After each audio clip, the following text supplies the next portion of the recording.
The girl strolled leisurely through the villa, listening to music as she took a bite of an apple.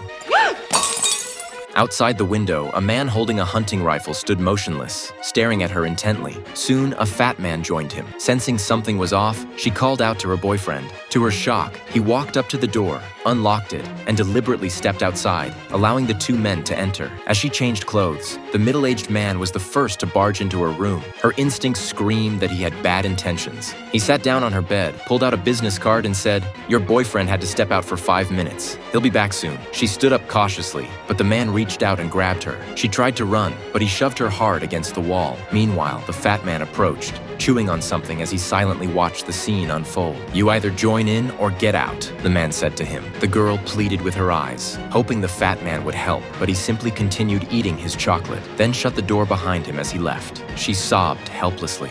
Outside, the fat man could hear her desperate cries for help. He hesitated, then turned on the television, blasting the volume to drown out the noise. Without looking back, he walked away, but his conscience clearly weighed on him. In a moment of conflict, he stripped off his robe and dove headfirst into the swimming pool. 10 minutes later, her boyfriend, Jack, returned. He immediately noticed something was off about his friend. The middle-aged man walked up to Jack and casually said, "You don't mind, do you?" Jack strode into the room. The girl lay on the bed, weeping. Without saying a word, he turned around and walked out. When she woke up, she saw Jack sitting beside her. Her boyfriend spoke gently. "It's okay. It was just a dream. Everything you went through, I'll make it up to you with money." In that instant, she realized the truth. The man in front of her was absolute scum. Furious, she confronted him. But Jack struck her hard across the face, knocking her to the ground. Then, in a cold, threatening voice, he said, "My brothers will always be more important than a girlfriend."